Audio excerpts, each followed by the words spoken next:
ओम साई राम। श्री साई सच्चरित्र अध्याय 39 भाग 3 के प्रमुख विषय है समाधि मंदिर का निर्माण। बाबा जो कुछ करना चाहते थे उसकी चर्चा वे कभी नहीं करते थे, प्रत्युत आसपास ऐसा वातावरण और परिस्थिति का निर्माण कर देते थे कि लोगों को बाद में उनका निश्चित परिणाम देखकर बड़ा अचंभा होता था। समाधि मंदिर इस विषय का उदाहरण है।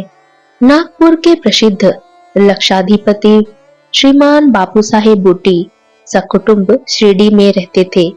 एक बार उन्हें विचार आया कि शिरडी में स्वयं का एक वाड़ा होना चाहिए।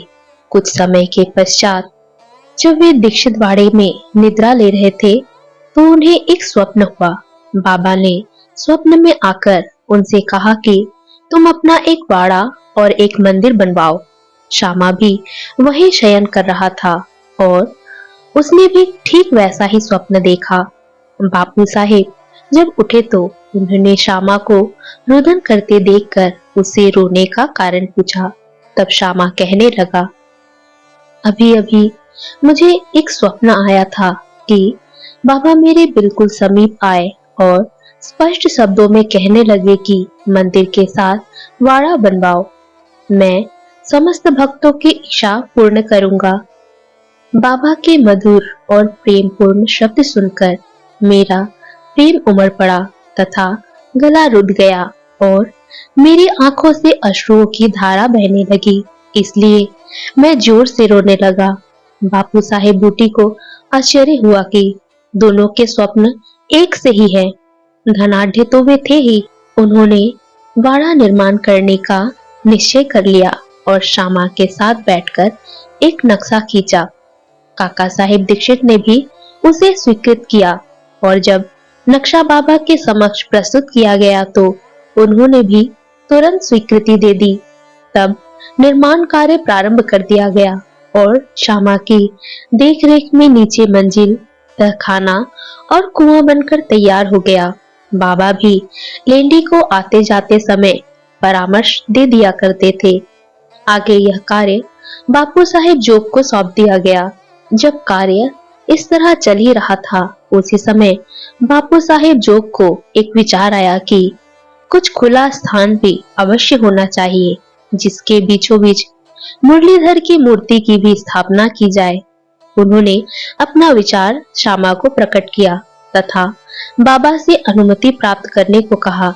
जब बाबा वाड़े के पास से जा रहे थे तभी श्यामा ने बाबा से प्रश्न कर दिया। श्यामा का प्रश्न सुनकर बाबा ने स्वीकृति देते हुए कहा कि जब मंदिर का निर्माण कार्य पूर्ण हो जाएगा तब मैं स्वयं वहां निवास करूंगा और वाड़े की ओर दृष्टिपात करते हुए कहा, जब वाड़ा पूर्ण बन जाएगा तब हम सब लोग वहीं रहेंगे, घूमेंगे फिरेंगे और एक दूसरे को हृदय से लगाएंगे तथा आनंद पूर्वक विचरेंगे।